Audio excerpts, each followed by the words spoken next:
welcome back to our channel, and today I'm going to use this Instapot for the very reason that I bought it 2 years ago. That's right, I have had an Instapot since 2016 and I have not really used it as a pressure cooker. I have used it to make hard-boiled eggs. Yes, that was pressure cooking, but I don't really count that. I have used it to make rice. Also pressure cooking it, but again, it's rice, it's not an actual meal. And I've really used it a lot as kind of a fancy crock pot, so I've never really ventured into trying to do an actual dinner in the Instapot. So today I'm going to do that, and I found a recipe on Pinterest. This recipe is from eileencooks.com, and you can find that pin on my Pinterest if you follow me over there, J2Tycho. And I'm just going to give it a try. So this recipe calls for 2 pounds of chicken breast, 1.5 cups of mild hot sauce, 5 tablespoons of melted butter. We're going to go ahead and put that in the microwave.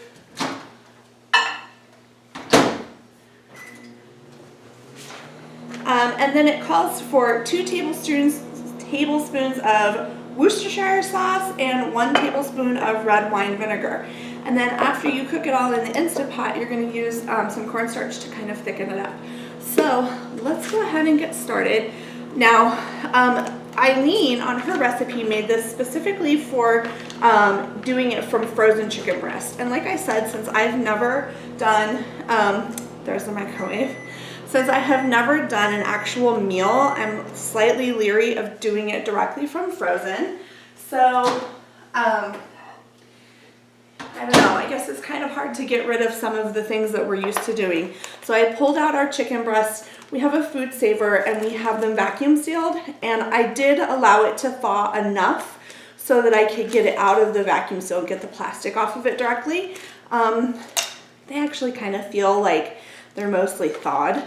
It's 4 o'clock and I put these out in some water for about an hour at noon, and then I put them back in the fridge and they're already kind of thawed. So I think we're going to go with her instructions. She does give you instructions if you're doing it without it being thawed to just adjust the cooking time down to 15 minutes. So we're going to follow that, and then maybe next time we'll try for the from frozen. We'll see if I can be brave enough to try from frozen. So it's a really easy, you know, Instapot, throw it all in kind of recipe. You're just going to take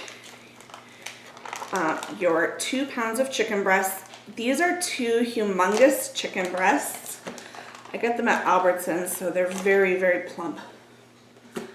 Put those in there. Wash my hands.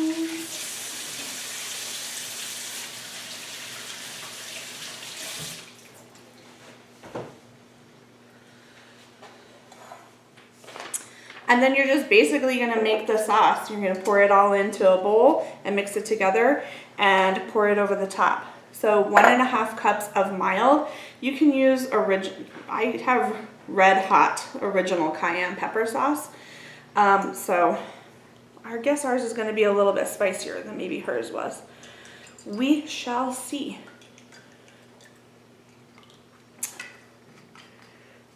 So you just put it all together.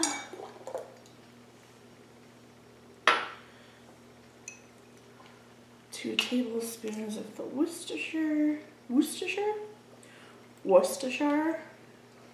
I don't know. It's always funny to watch cooking videos and people try to pronounce that. So we say Worcestershire. And 1 tablespoon of the red wine vinegar. That's easy to pronounce.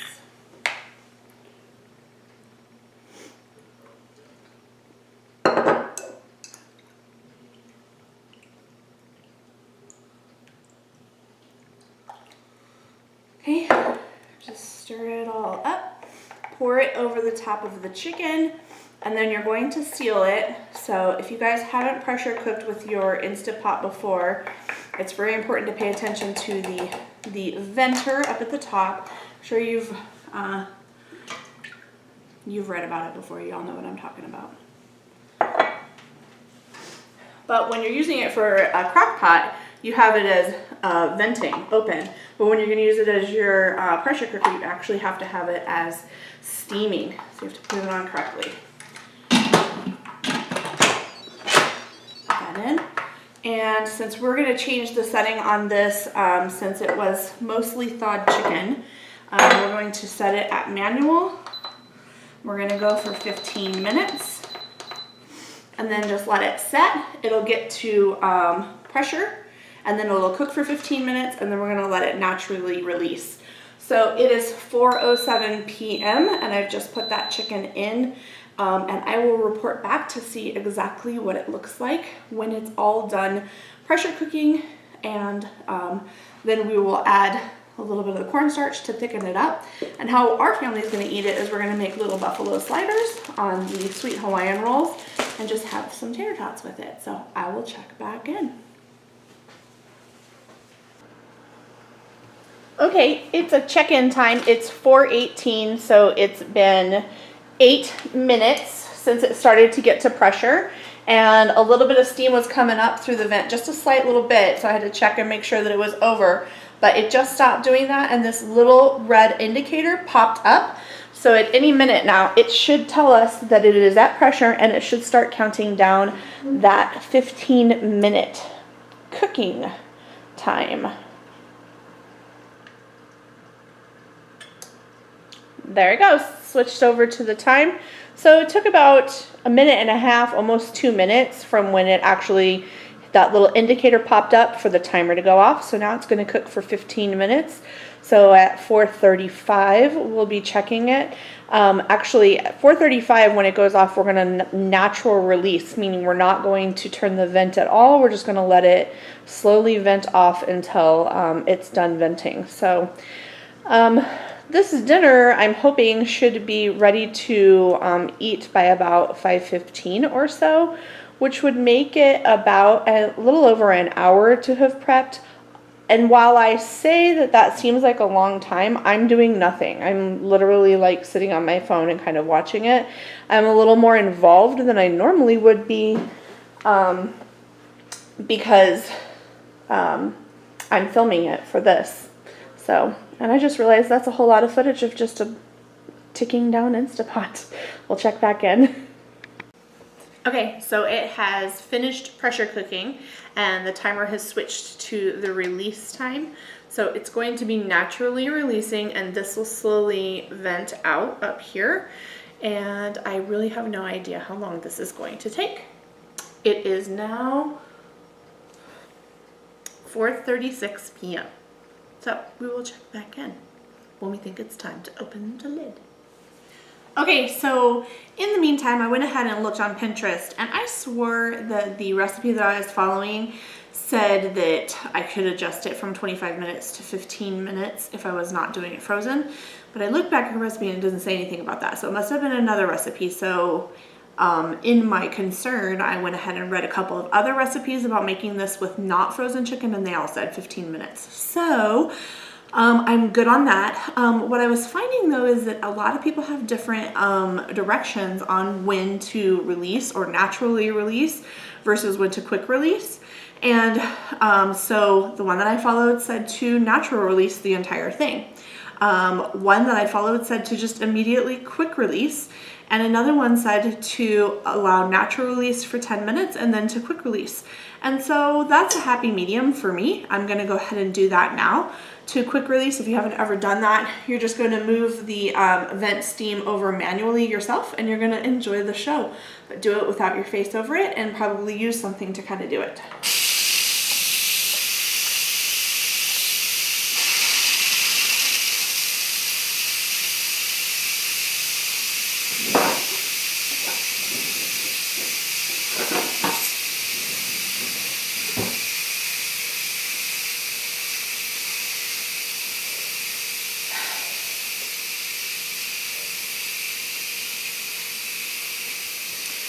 So what we're gonna do when this is all done and I open up the lid is I've pulled out my trusty handy KitchenAid. I'm gonna put the chicken breasts right in here and give them a good shred up. And I'm gonna put the chicken, the cornstarch into the sauce in there and kind of give it a good whisk. and then put the chicken that's shredded up back into the meat and let it go for about another 5 minutes on the saute feature. So this is almost all done releasing. Whew. Cool. So that's all done, quick releasing. So you just easily turn the lid, turn it away from you.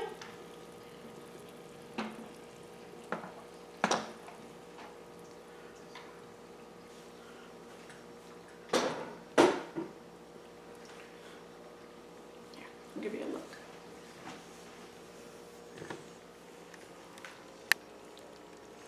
That's what it looks like.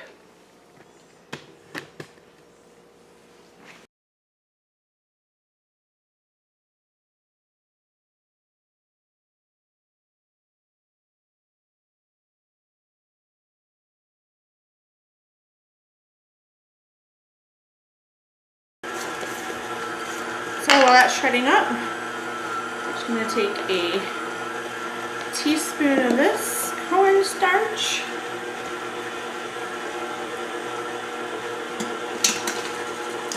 Just go right in here.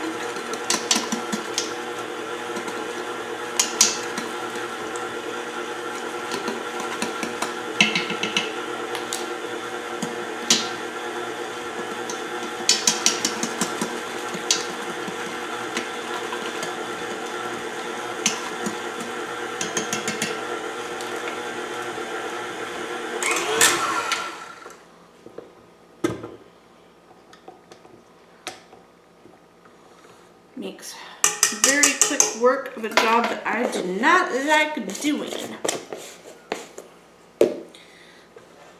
My favorite kitchen hack. Okay. Put that in there.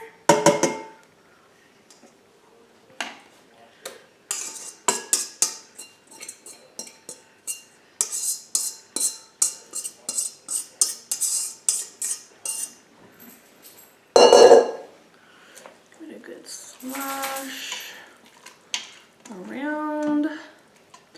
Okay, so you can tell this is already still very, very watery, so I'm hoping that the cornstarch mixture is going to thicken it up.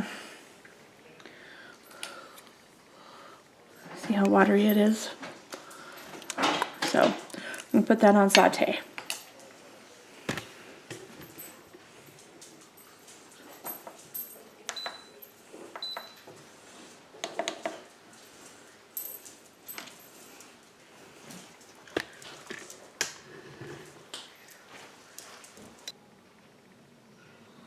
Says to let simmer for 5 minutes until thickened. So it's 4:52. So let's see what 5 minutes does with it.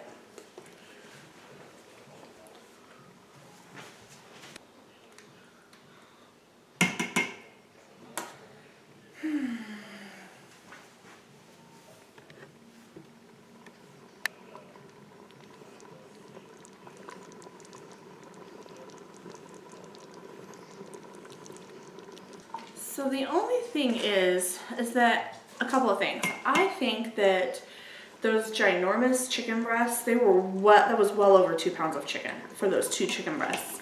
And this being as watery as it is just shows how much filler they pump into those chicken breasts at the grocery butcher. So it just makes me very reserved in purchasing chicken breasts, even from the butcher block at the grocery store. I know that it's not natural for a chicken breast to be as fat as that was and nearly a pound in and of itself. So I should know that and probably compensate for that in recipes. But it's kind of disappointing because you should be able to count on the weight of your food being the weight of your food. So we'll see if this thickens up any more in the next 3 or 4 minutes. And then we're just going to eat it. We'll probably end up straining it with forks and put it on some buns and go from there. I don't know that this is a win for me, and I'm super sad by that.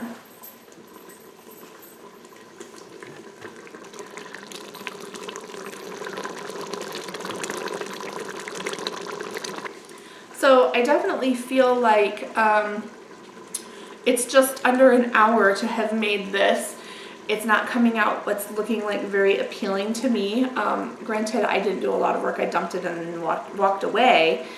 But I feel like standing over the stove and cooking up your chicken and then shredding it up, or even broiling your chicken and then shredding it up and then adding in the sauces and sauteing it like this, would give you the consistency that you want, and it would take a lot less than the 40 minutes that it took to cook this. I don't know. So far that is an Instapot fail. Right now the saute feature is just like boiling this, and it does not seem to be thickening at all. So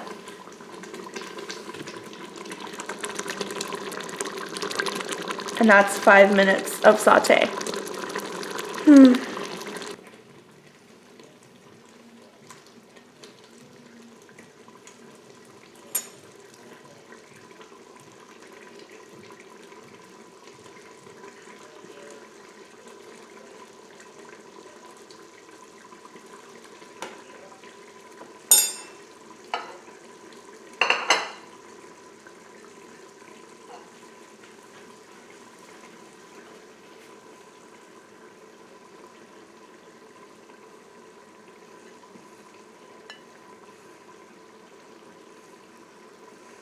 Now granted, I had to really squeeze out the water, but I was able to get it. Let's see.